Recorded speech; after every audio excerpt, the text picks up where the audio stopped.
broadcast network, AFTERBUZZ TV. Over 20 million weekly downloads in over 150 countries, and your #1 source for after-show entertainment.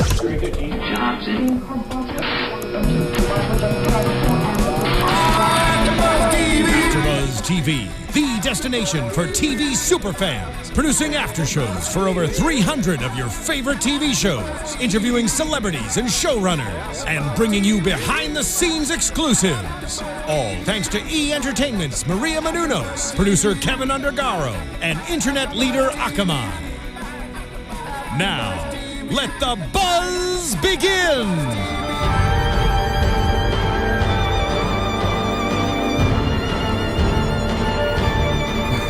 Hello, AfterBuzzers, and welcome back. I just wanted to let that play for a minute because it's so nice. We've been listening to Edelweiss constantly as we start these shows, and last week we switched over to this from the Crown Prince's speech, and I love it. It's epic. It is, right? Welcome back, AfterBuzzers. This is tonight we're discussing Man in the High Castle, Episode 8. End of the World. My name is Taylor Bolt. You can find me on Twitter at Taybolt. That's Tayboldt, or on Instagram at Tbolt, also Boldt. And I have Keith Black back in the house with me tonight. Keith, say hi to the people. How's it going, people? And you can find me all over the internet at Keith W. Black. Super short and sweet. Beautiful. I like it. Mine is my ancestors gave me an extra consonant in my last name. Yeah, but you got the emphasis in it, so that's all that matters. You know, like that's a T of punctuation. You know, exactly. Okay, well, good. I'm glad it comes off that way. We had a really good episode, I thought. Oh yeah. This week, episode 8 was pretty awesome. I feel like the last couple have been a little slower as far as them, not necessarily uneventful, but like it's been a lot of building tension, rising action, and I feel like we got some payoff this episode, which we've been waiting on. We've definitely been waiting on. Let's dive right in. I think that again, there's some. This one, we didn't have quite the cliffhanger that we did at the end of the last episode, which has been sort of a motif where it's like cliffhanger and then it picks up the next second. And this one, we actually get to see some Resistance members right off the bat doing a little fishing and decoding a message, which I thought was a really cool and I believe historically accurate system for how that was sometimes done in covert agencies. Yeah, absolutely. I found that part incredibly intriguing. I'm super into the whole spy gambit and seeing like, you know, the drop boxes and all those different situations. Right, so seeing the cipher right from the beginning, I was like, okay, let's see what I'm going to pause it. Let's see what the card is, those hole punches. And then we were talking a little bit before the show about how like the writing aspect of it and like the penmanship, you know, the spacing of the letters. I'm like, how difficult it would be because it's basically like it looks like a business card with some hole punches in it. And if you hold it over the postcard, you can read just the letters inside the hole punches. Yeah. But like to do that, you'd have to put it down and then write your message in the hole punches and then go back and like make a sentence that somehow fits that. It just seems like it'd be very difficult to do. And also your piece of paper has to be pretty much the width of a business card. Yeah, I mean, because you're putting this little thing on, and let's say you write a paragraph, like an 8x11 size piece of paper. Yeah. I'm like, oh, okay, where do I put this? So here. That kind of leads me, I'm wondering, do you think that the Resistance members, at least the ones that we've met so far, get all of their orders via postcard? Is that... I feel that that's probably the safest way for them to receive their information, but I also think that this kind of gave us the clue to that they may be a little bit more organized than we previously thought. So having a uniform system as a cipher, I'm sure Lem is not the only one who's received something in this form where he's had to decipher a message. Right. So it goes to the proof that these guys may be a little bit more. Yeah, they've got they're a little bit more savvy, I think, than we gave them credit. But again, you know, he's the man, whoever the man is, hasn't been caught thus far, so he's doing something right. But I did get the sense that that Lem was sort of, because remember the other two guys brought him this postcard, so they didn't have a way. I took that as them not having a way to decipher it. Like he like held the key somehow, and it looked like the piece of paper that he was using was like pretty worn down, so it looked like he had it for a while. Yeah. So I don't know. I don't know how long you would keep that going, but I guess as long as no one finds the postcard, figures out that's how you're talking to each other. And again, if they do, you just be like, "Oh, I'm at the yogurt stop. You know, one more hole punch, and I get a free ice cream. I'm good." Yeah. Let's see. We've got we see a little scene with Ed as the Kempe Tai, which I looked that up to make sure I was saying it correctly. The Kempe Tai come and they make him we find out later as we talk to him, they made a gun but they had him make a real gun instead of just a replica. They actually had him like drill the barrel and everything. Intimidating. Yeah, it's intimidating, especially for Ed, who's I feel like done his best to not get involved with Frank's. I mean, he did get as involved as you can get when you shoot somebody. That's pretty much sure. But yeah, okay, absolutely. But while trying to not be involved, you know, like he's always just kind of I felt bad for him, honestly, when he's trying to help out Frank and Juliana, and the poor guy's doing whatever he can. He's paying for the tickets. He's like doing whatever he can to keep this couple safe, almost as though he's living through them. Do you think he's going to get caught up in this somehow? Do you think he's going to get more tied up than he already is? Yeah, because they didn't reveal anything towards him. He went to go pick up the bus tickets, and they kind of just never closed off that story. That is a good point, and it's just so juicy. Well, they got the bus tickets. They got the bus tickets, though, right? They never showed. They're supposed to meet him to get them. Oh, were they supposed to? So they don't have them yet. Yeah, they were supposed to meet him in an hour. I think they were supposed to meet at the location to get picked up. Like, they would meet at the bus stop, and here's your tickets later, guys. It's nice seeing you. Send the old farewell. But I did think it was super interesting when they were with him having him make the gun. I thought the imagery of how they made him look like Frank, it blew me away. I was like, wow, is he trying to be like, he had the glasses on, the hair was coming over, he had the apron on. I thought it was a flashback for a second, just because I was like, he looks almost younger here for some reason. Ed's character. They kind of they did him up. They combed his hair previously. He looked a lot like Frank when Frank was in the beginning, before he made his turn to being what you'd call not necessarily revolutionary, but you know. Yeah, he's definitely. I think it's safe to say he's got revolutionary tendencies. He's been stepping up since the pilot, just every episode a little bit more, but I feel like he really stepped up this episode too. He's making demands, he's making moves, he was cussing more and just more of a man about it, I guess. I'm using my big boy mouth, and so you will listen to me. Exactly, and it works. It does work. We find him making the pendant. I wrote down buffalo pendant, but it was was it Sitting Bull? Is that the Indian chief? I believe that's who it was, and it was. I was kind of shocked by, like, is he getting his medal? Because supplies in this world are pretty scarce, correct? Like, especially for my understanding is, it's whether or not like metal itself would be rare, but this would have to be. I don't know. Is this silver? Is it? Because how could it had to be in order? I mean, I doubt it would just be some piece of iron, that he would have worn around his neck of any item, because he wouldn't he wouldn't have pulled that from the ground, and mostly he fashioned that from something that they have found, and so it seems I was just kind of surprised how he was able to procure such valuable metals and materials so quickly. It seems interesting because at least we're given the impression that there wasn't much turnaround between his conversation with Robert in the last episode about making this thing. Yeah, like, let's do this. Just that inaugural conversation. Going into like him actually having it, we find him, he's basically finished it. He's putting finishing touches on it. He had to have gotten it quickly. I don't think a lot of time has passed. Now, I know he probably has some sort of access through his work. But again, that can come back to him too. So I think that, right? But if he's about to jump town, do you really at that point? Do you really care? If you kind of screw the pooch a little bit, and you're like, oh, I'm burning this bridge. It doesn't matter because I'm not coming back. Exactly. But then if stuff goes awry, it's pretty much the I quit thing. He's going to the office, throwing up an uproar, and then he realizes, oh, I didn't get the next job. Oh darn. I mean, he's got to make it quick and get the money and get out. Maybe it even like lends a further sense of urgency where like, now this is directly traceable to me. And the man they sold it to, I'm kind of shocked by his just overall wealth for being a lawyer. Right. Yeah.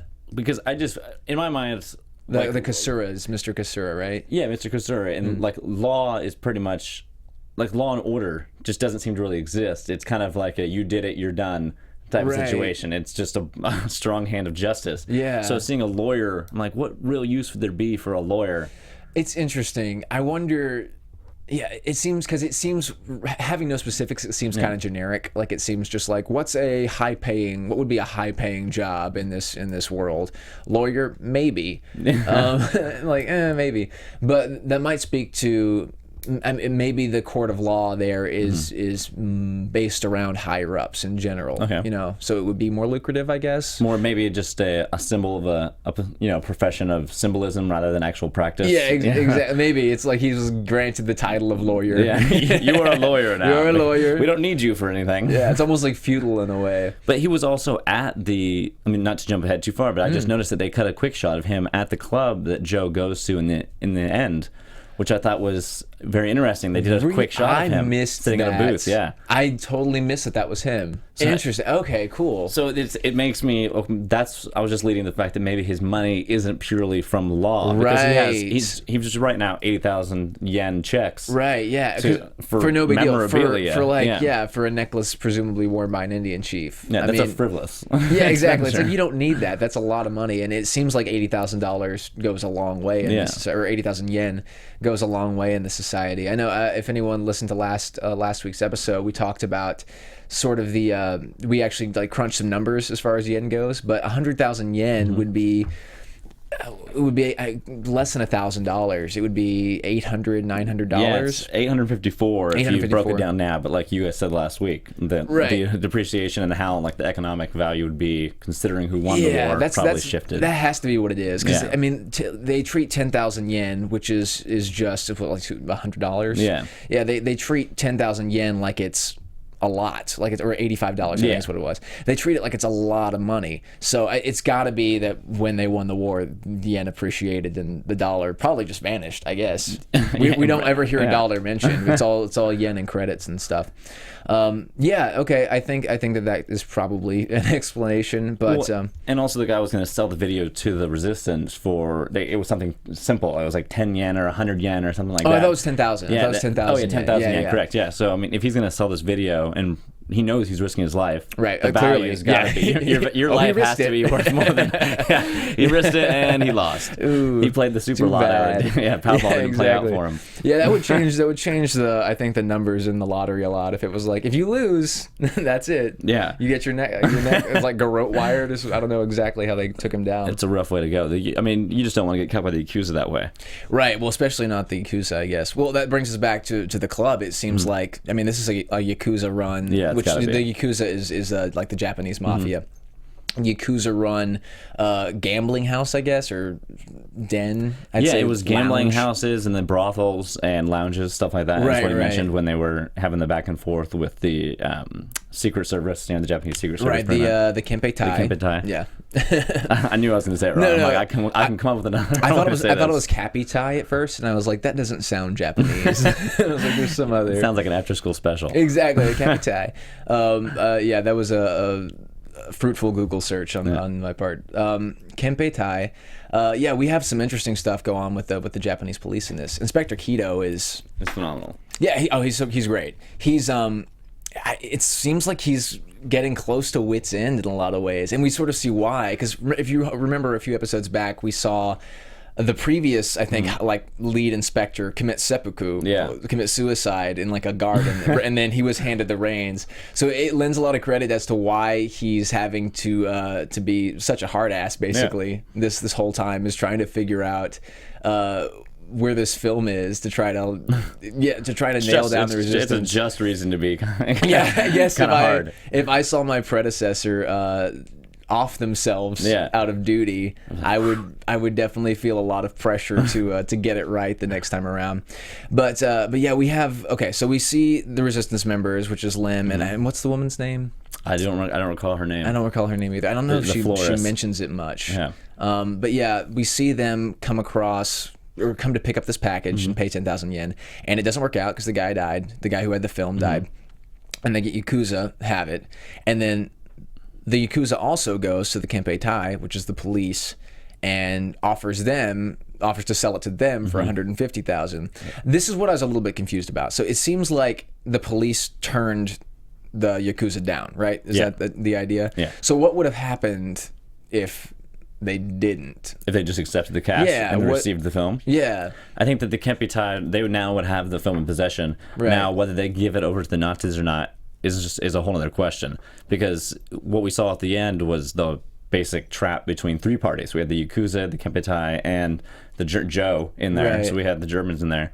And nobody really knows the other person is in there except for everyone knows the Yakuza's there. Right. Everyone knows someone's going to be there. And the Yakuza, I feel like, knows that everyone else is there too. Correct. The Yakuza, I think that it was interesting because to skip, I guess we'll talk about the actual final scene later, but we're left sort of with like what's going to happen. Like, this was sort of a cliffhanger as far as like, I have no idea exactly what's going to happen with Joe and Juliana next.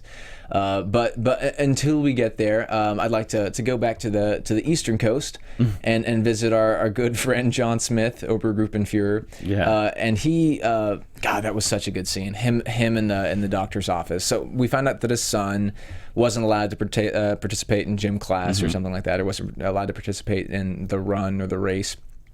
And John Smith goes to see the doctor and learns, God, this was a really powerful scene, learns that his son has a degenerative disorder and will only have months to a year of function left, really, before. So it's got to be the most heartbreaking news as a parent to hear about your kid, you know? I couldn't imagine. I mean, I couldn't imagine just what that would be like on that level, but also there's a stigma, and it's something I didn't even think about when the scene started, this huge stigma against being invalid, I guess, in the Great Reich. You can't not pull your own weight. You can't exist. Yeah. So he gives, I mean, John Smith gets this ultimatum, basically. It's not even an ultimatum, it's just, this is what has to happen. Yeah, you have to basically kill your son because he's now going to be an invalid, and the state doesn't tolerate that. It's just so incredible, just in the situation of how the whole scene unfolded. We start with, like you said, his shoulder, you know, I think it's just a pulled muscle. It's him being very fatherly, right? Which we haven't really get to see him be fatherly. It's more authoritative. It's kind of nice, I guess, to see this other side. It's a little creepy in a way, because we've seen him in a more dominating position before too.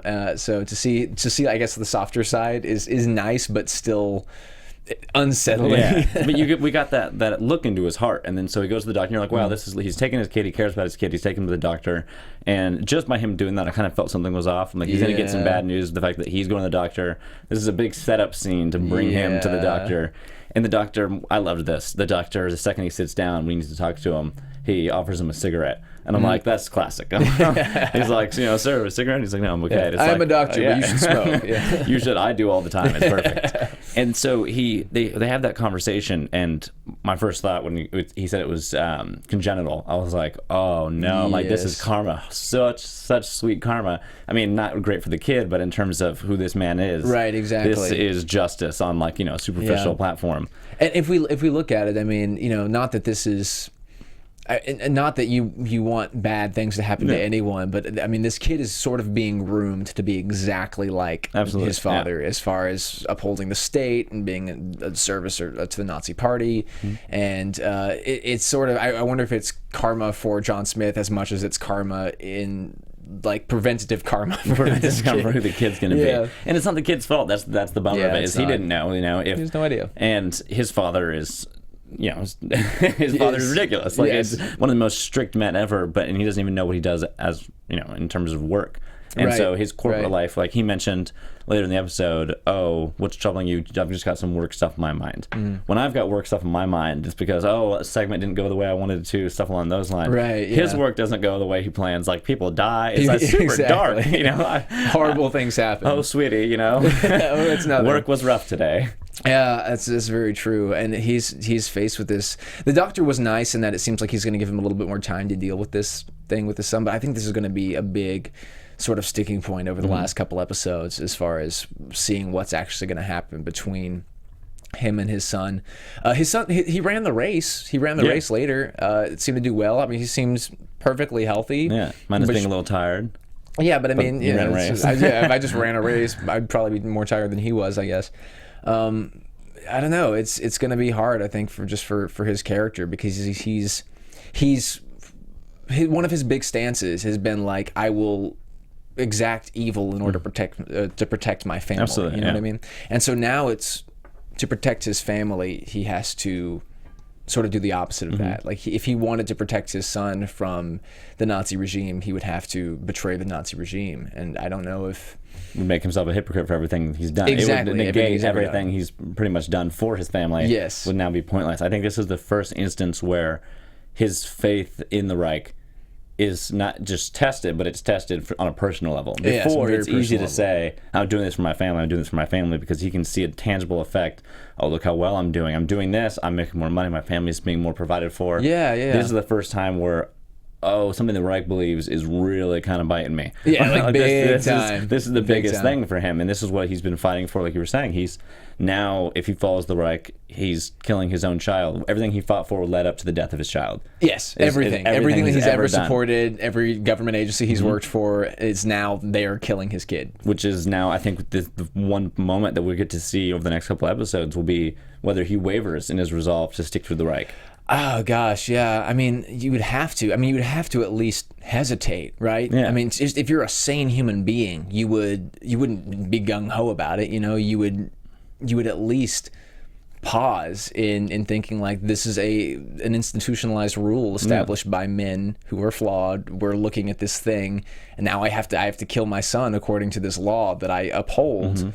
But now I see how it's not right, I guess. I don't know. And he's got the balance of his older brother that he has to weigh. He saw his older brother Edward suffer. Well, that's the thing. We find out later that his older brother had, I don't know if it's, I originally, because we see him in a wheelchair in an old photograph. Or something like that. Yeah, I was thinking like palsy or maybe polio, because I know that was a pretty big deal back then. Yeah, back in the day.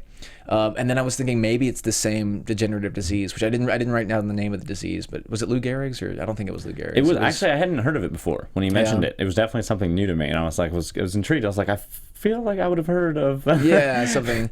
I'll go back and look at the notes for the episode just to make sure. But essentially, it's going to leave him paralyzed over the course of the next year or something. But it looks like maybe this runs in John Smith's family. Do you think? I mean, I think if his absolutely, brother had it, that he was probably a carrier for it and just pass it on. And he to his has to son. blame himself. He definitely has to blame himself. He has to blame himself for everything. I mean, the man's got a lot to blame himself for. Let's be real. But this just adds to the list, and this one affects him. Yeah. In a way that a lot of the other things that he's done haven't. A lot of the other things that he's done have just affected other people. And I think he's out of veil, and this is the first time that what he's done, he actually can blame himself. Everything else, he didn't blame himself because he had reasoning that he felt was more powerful than the issue at hand. Right. Yes. Now it's like a greater cause. There's no one else to blame. There's no one else to what's the greater cause of killing his son? And they never showed us him grabbing the injection, so we don't know whether he took it. We don't know whether he brought it with him. And he also has the option that the doctor gave him where you can get a second opinion. Right. But that means it was going to go into public light. Exactly. And if it's found to be true, then there's no way you have to kill your kid. You know, in the man of your stature. Or maybe you won't even get to, or you won't get any time left, because he's saying way. like, I will give you some time. Yeah. I mean, do you think there's any possibility that the doctor's wrong? Is that I mean, 10 out of 10 when on the nerve test, he did 10 out of 10. He said it all checked out. I mean, what if the doctor? But what if the doctor is somehow trying to? Yeah, exactly. Like, what if the doctor is just trying to get him to kill his son for? That's a maniacal. Yeah, right. Saying like, hey, you can go talk to another doctor if you want, but if you do that, then you're not going to have the few months that I want to give you, or I'm going to pull this file. I don't know. I wonder if he'll talk to him about it. I wonder if John Smith will go back to the doctor. Well, not necessarily talk to his son about it. Maybe that, but maybe. I think next episode they'll probably break down with the wife, and she'll get an inkling that something's She'll know that something's she already wrong. knows the kid's been tired lately, and John marks it off as always the teen. The teens are always tired. Right. And it's not just growing pains. So she's already suspicious. There's something up. Yeah, with the kids. That's true. He's maybe not acting quite the same. God, that's gonna be complicated. He had a big episode. After the difficulties at home, we have his superior, and this was really cool because we got to see sort of for the first time him be subordinate, which he never has. Never. Yeah. He is subordinate for the first time in any of the episodes here in episode 8. Obergruppenführer, which I'm assuming is just a step up from Obergruppenführer, which is his title, arrives. Himmelreich, something like that. I wrote down the phonetic way. Heinrich. Oh wow, I was off. I think Himmelreich is my dentist when I was growing up. Actually, he was not an Obergruppenführer though. I'm pretty sure. That's a positive dentist. Though. Yeah, it's really good. That's the first thing I look for in a dentist. Man with the iron heart. Yeah, you're not a Nazi member. Great. Okay. Yeah, what a nickname though. That was Heinrich's nickname, man with the iron heart. I thought you were talking about my dentist for a minute. No, that would be a great nickname for a dentist. I wouldn't say that about him. I will remove that cavity with... nothing at all. You will feel nothing. No, I'm not sure I would go back to that dentist. Himmelreich was great, though. Yeah. Just a shout out. So Obergruppenführer comes in, and okay. So one of the first things I loved about this scene is he, for the first time since like just seeing random snippets of like Hitler during VA Day or something like that, gives us a little bit of a hint about what has happened outside. Because up until this point, we haven't had any verification that the Germans, that the Nazi Party had done any of the other historical things. Yeah, advanced. Yeah, exactly. So because, I mean, let's be real, this whole series is based on the fact that World War II went differently. Yeah. So I wasn't sure how much weight to give historical accuracy as far as what actually did happen and relate that to the show. But he talks about the enslavement of the African continent. Which is crazy. Yeah, well, I mean, there was a lot of African campaigns. I mean, there was a lot of fighting in Africa because the Nazis had a lot of control of Northern Africa, and then the U.S. and the British fought that control. And then we have what else? What else was it that he said? He was talking about the extermination of the Semites, I believe was the quote. The slaughter, the Holocaust, which they were which he was proud of. He was proud of, and it seems like they did it essentially. It seems like they finished the work that they started there, which is sort of horrifying to think of. But we got our first taste of, so these things did actually still happen as they did in history, and then he goes on to sort of put John Smith in a precarious situation regarding Rudolph and his relationship with Rudolph. So some animosity towards him. Yeah. So Rudolph was captured by, this is something I wasn't quite sure of. He was taken by John Smith's men, not by like the SS or not by some external division. And we got to see some sort of limitations. Like it seems like he doesn't have. It seems like he's part of a very specific agency. Is that right? Because I felt like his unit almost. It seems specifically when Heinrich was talking about him, he was mentioning specifically, you're in charge of the Man in the High Castle films. Right. He's placed you directly in charge of that, and he's like, well, yes, he had. He says it condescendingly.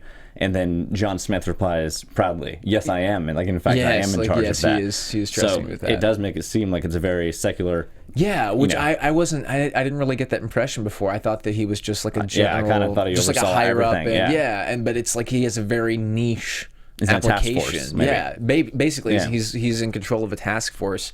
Tasked with retrieving these films from the resistance, or at least preventing them from getting their hands on them in the first place. And it seems like Obergruppenführer has him sort of in the palm of his hand. Like he has, he knows what he wants. He's coming. He's not allowed to take this prisoner away, but he's going to, just because he can. I guess he has more men. I don't know. It just seems like, well, you're not going to stop me. Yeah, it's like, I'm doing this. It's like I have my troops and you have your men, and we're not going to fight. Like I'm just going to do this. So, I can't. Too bad. But it again puts John Smith in a precarious situation regarding his own personal matters, because just like the issues with his son, is he has an emotional attachment with this man because he has a lot of history with him. I don't know. I mean, how would you? He hasn't tortured him, which is shocking, surprising. Yeah, I guess. I mean, I guess he's just got.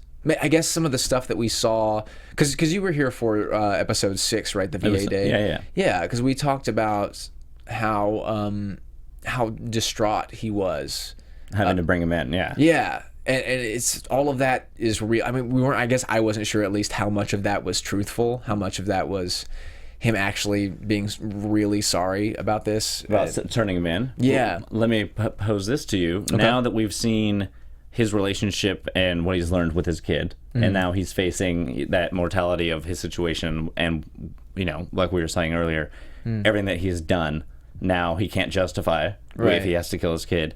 Maybe Rudolph was actually that first essence of, wow, if this guy that I thought was a brother in arms and I thought was my twin in terms of what our justification of what we had done is now wavering in his beliefs and is willing to betray the fatherland for his beliefs. Right. Yeah. Am I wrong? Like, have I been wrong? Yeah, is my exactly. resolve been so maybe that's why there's that. It's interesting. It wasn't a doubting of or a remorse towards turning in his friend Rudolph, but more of his self-reflection, going, oh no, Rudolph. So he's keeping him around because he feels he can get that information out of him, because that's going to reflect on him. He's more trying. He's digging in Rudolph to find out about himself, kind of a situation. Right. So him being removed from the facility, not only is he like I can't wrap my head around the idea that he actually cares strongly about Rudolph. I just don't see him being a compassionate man in terms of, regardless of war bonds. Okay. Yeah, I can see. It could really go either way. No. I could see I mean, here's the thing. If he hasn't tortured him, I think that is a show of solidarity. You know what I mean?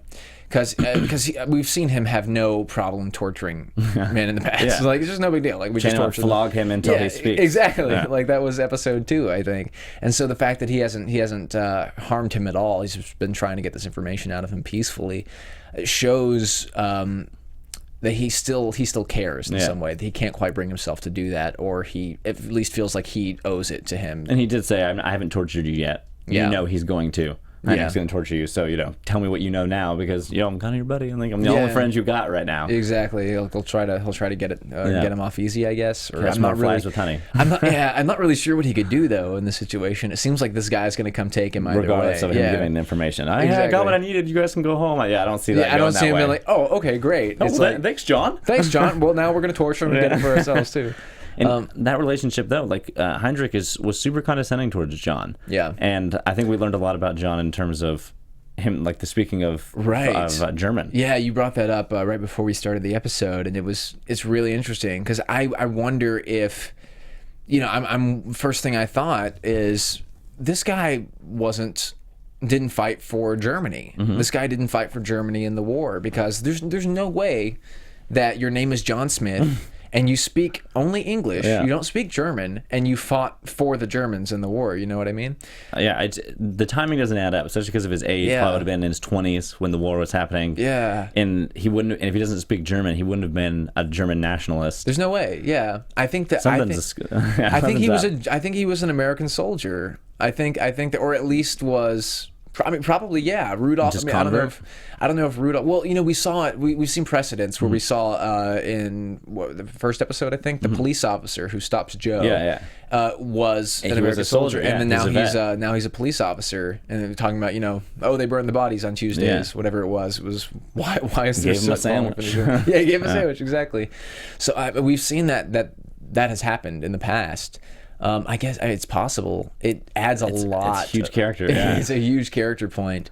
Yeah, I mean, I just assumed this whole time that he spoke German. I think personally now, I think that makes him weaker in my mind. I think I think he's kind of spineless in the fact that he can waver like that. Yeah. That his resolve's not as strong as the resistance. Yeah. Where they're willing to die for a simple idea. Right. Whereas he's like, oh, my team lost, I'm gonna switch teams. Right. Well, I think he cares about family. I think that's the most important thing to him. He even says, like, I've done all this to protect my family. That's what he tells Rudolph.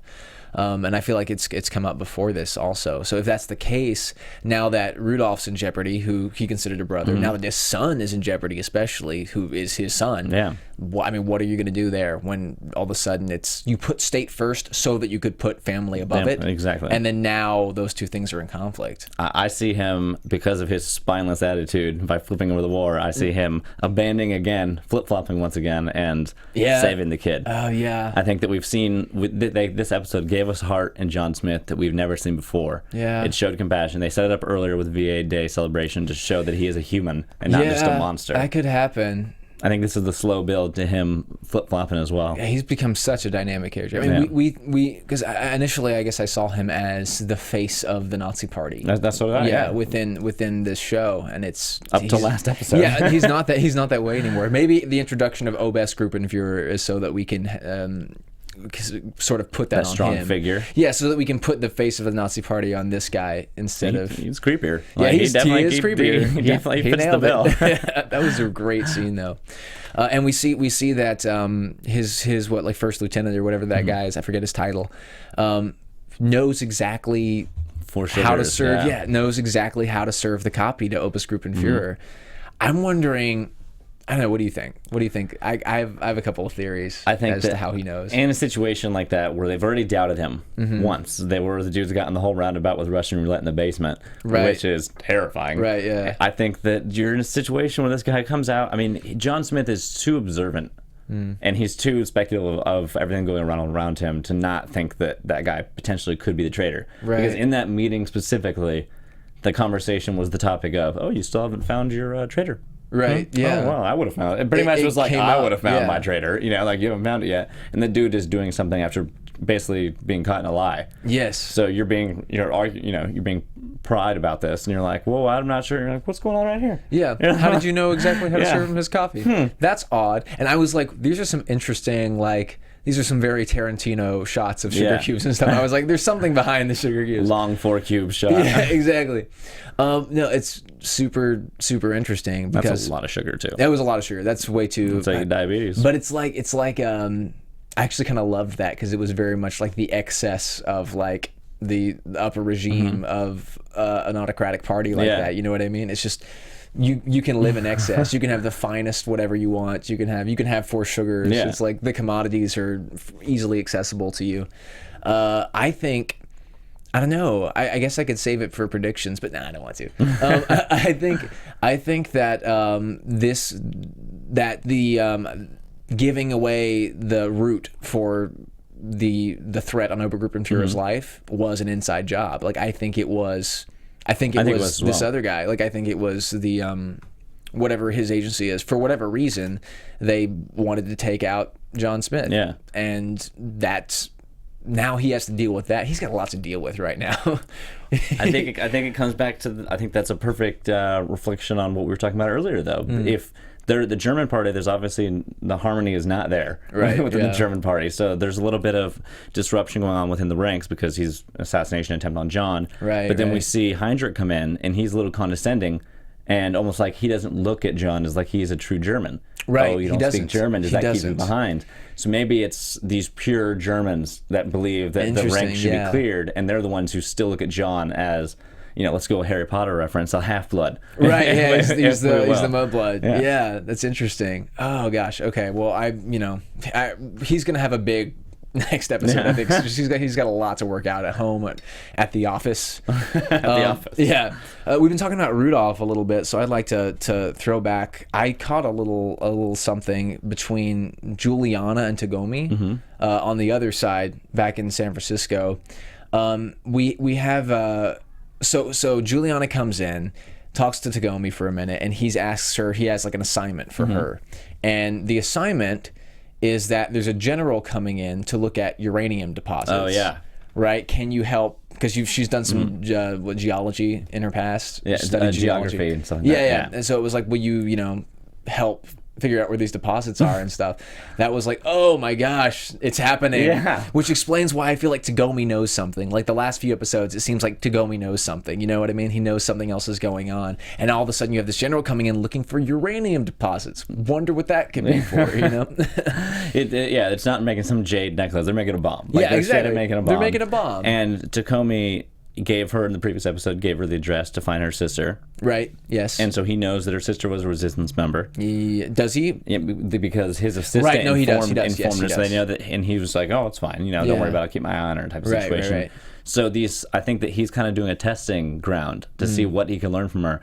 And when she didn't return, she never came back last night. He wasn't surprised. He's like, no, she never came back. Like you can see there was some. Do you think he wasn't? Because it seemed like he seemed sad. I think he was disappointed. I thought he was very sad. But she's returning. Yeah, she's returning. There's no way she's going to get on a bus and leave. She has an attachment to him too. Yeah. I mean, she felt bad when Frank said, "Hey, we're leaving now. We're leaving tonight." She was like, "No, there's this Japanese man who's very kind to me." Like there's a connection there, which I love for whatever reason. Like I love their relationship. But the uranium deposits, I just think that Rudolph. That was the film. There was plans for the bomb, and and huge info. Oh, God, the biggest uranium's coming into town. Would you mind? You should not be sharing that with this woman. Yeah, exactly. Like, why? That's a huge show of trust, and I don't know. Even as much as he trusts her, I don't know if I would trust her with that. Well, she didn't even bring it up. Yeah. So it leads me to believe maybe she doesn't know that the bombs are made, because you think she met with the resistance after finding out that information. That's true. I'd be like, oh, hey, postscript. Also, just so you know, guys coming in to find uranium. Like, so I think that the Japanese are building a bomb. It could be a kind of a big deal, guys. Which actually I think would be a good thing for the resistance. I think that I think their power equating to the Nazis. Yeah, exactly. Because what you don't want, if you have two big powers, you can play them off each other. You know what I mean? But if you just have one monogamy, like just not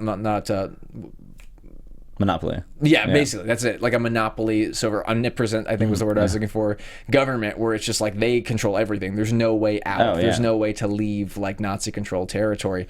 It all of a sudden gets a lot more difficult to deal with that as insurgents. I think that was a big oversight. She really should have said something to the resistance members. Either that or she just doesn't know. But I feel like she's not leaving.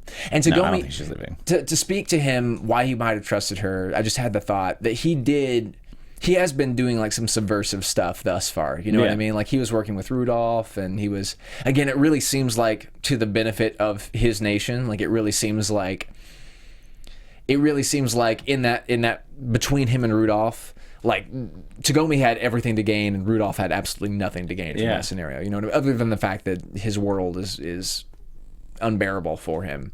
So speaking of your relationship between Rudolph and Tagomi just sparked me remembering the fact that when the whole purpose of Rudolph was to get those plans, and we have those pictures of the plans we were showing earlier, it is of a chemical compound, which looked like we suspected it may be how to build a bomb. Yes. So Tagomi's bringing in this scientist to find the uranium deposits. For him as a positive, it's not a negative issue. Right. Like I was thinking that's something that he would be avoiding, but this is his plan coming to fruition. It seems like this was his plan all along. So he kind of wants, it's almost like he likes the fact, at least I took it this way, that he might like the fact that she's a resistance member because she's not adhering to the Japanese state, just like he's not. Yeah. But also, like, here's the thing. If you're the emperor of Japan, are you going to be pissed off if you find out, like, oh, my trade minister, like, secured this atomic bomb? Yeah, secured, like, the biggest technological advancement, weaponry at least related, in my lifetime or yours, that this thing happened, this weapon was made and ended this enormous war. Like, why? Oh, you got this? Awesome. Like, there would be no scolding. It would just go into a Cold War stance now, though. Yeah. Well, but I mean, you know, I'm not saying that, like, that a lot of nuclear bombs are a good thing by any means, but as of right now, the Nazis are the only ones that have the technology. Yeah, like you were saying, you're right. It's great for the Japanese. That's exactly what they need. You know, so right. I don't know. It's just the whole a gift on a platter. Situation is getting more. Yeah, right. on a film platter. It's getting a lot more tenuous. I really want to know what's in the film that the resistance wants, you know. And when he opened, so we go afterwards, we see the, you know, what transpires with Juliana, and so they go to the location. She finds out from her stepdad, oh, you got to get out. Everybody knows about the plot to get the film, right? And so she can't get the uranium, so she's like, oh, I can't meet the old man to get the uranium. Yeah, and she's got to go save Joe, right? And the interesting situation with that.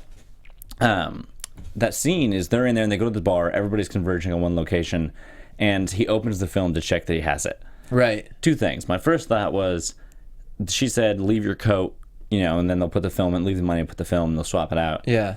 I don't have any coats that are big enough to hold a film like that, like in their pocket without someone seeing a giant film. I thought you said the lining, like they were going to sew it into the lining. But is that what they did? That's what I thought, but it didn't look like he took it from the lining. Pocket. It looked like he got it from a pocket because there was no ripping of the coat to get to the film. She's like a little seamstress. 1 minute I'll have your coat. How long was he in there? How long did they say? They said just had a drink, so he had a beer. It looked like a red stripe. Okay, good for him. I'm glad for Red Stripe. They're still in business. Yeah, they're still in business. Good for them.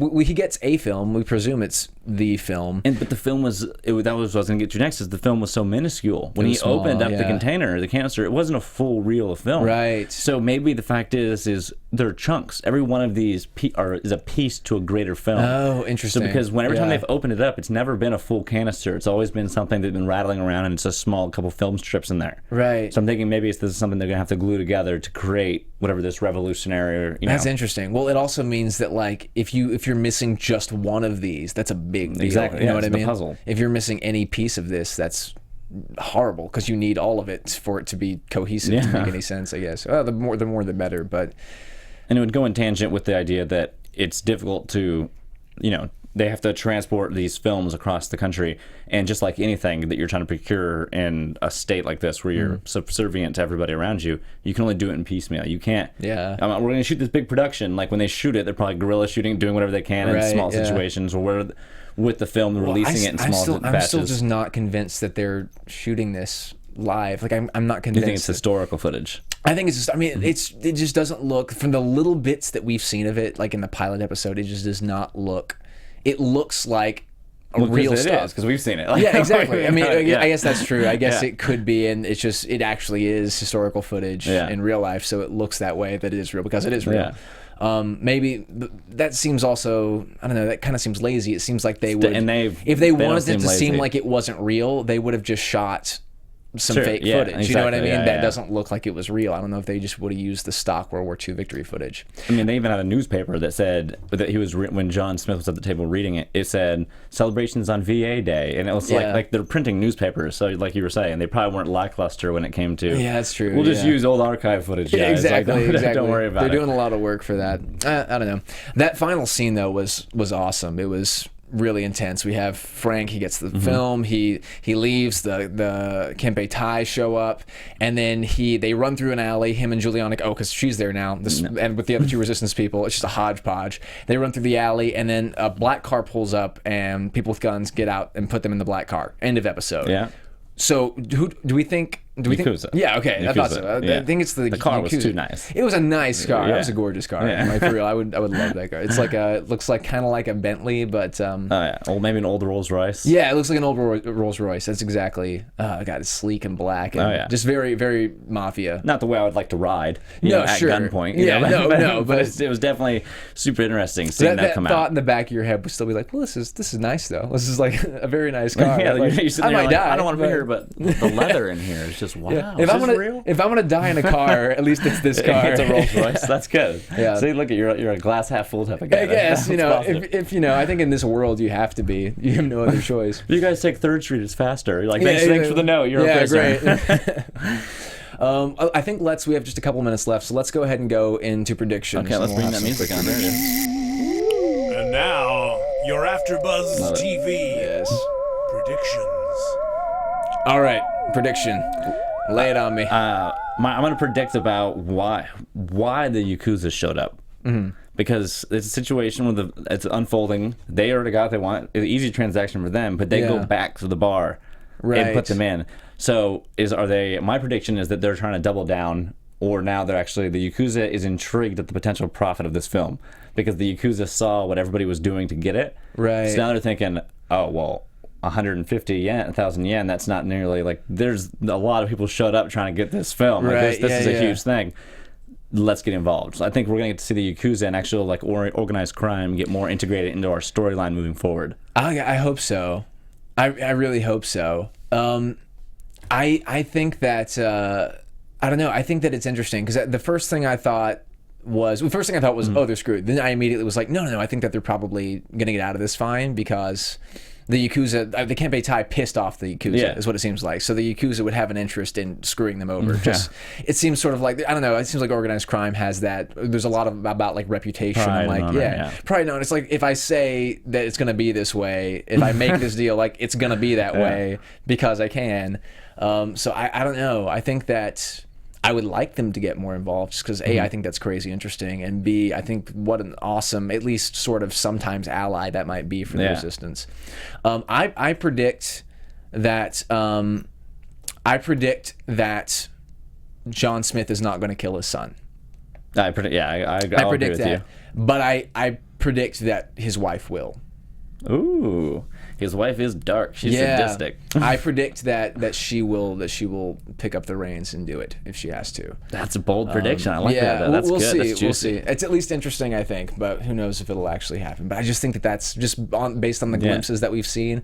It seems like that's a perfect opportunity for him to waver and then for her to pick up the slack and do it. So. Ooh, but that mother's protection, that's a hard thing to break. Yeah, it's a really hard thing to break. I mean, but she even says, like, I'm so glad we live in a state where they're not allowed to suffer. But he said that type of things too prior to actually being presented with the issue. So, but I mean, that's a bold prediction. I like it. I think that's good. I think this is definitely a juicy thing to come forward. If it does, I'm going to be sitting there going, dang, Taylor. Like, that was a dark and accurate prediction. Yeah. Well, we have 2 more episodes. I don't know about you. At the end of this one, I was like, gosh, I just want to watch episode 9. But I can't because we'll be back next week with another episode of Man in the High Castle here at AfterBuzz TV. Thank you guys very much for tuning in tonight. My name is Taylor Bolt. You can find me on Twitter at Taybolt. That's TAYBOLDT. Or on Instagram at Tbolt, also BOLDT. And I'm here with Keith W. Black. Yep, and you can find me all over the internet at Keith W Black. Go ahead and comment on the YouTube, and we'll get back to you, and iTunes, and all that other Twitter, and all those. Yeah, please follow AfterBuzz on YouTube. Follow us. We have our podcast on iTunes. If you want to leave us a review, we would absolutely love that. Either way, we will see you next week. Thank you guys very much, and take care. From executive producers Maria Menounos, Kevin Undergaro, Phil Svitek, and the entire AfterBuzz TV staff, we would like to thank you for listening to the AfterBuzz TV network. To watch or listen to other after shows and post comments or questions, be sure to visit AfterbuzzTV.com. I'm Sir Richard Wentworth, and this has been a presentation of AfterBuzz TV. Buzz you later. The views expressed herein are those of the hosts only and do not necessarily reflect the views of AfterBuzz TV or its owners or principals.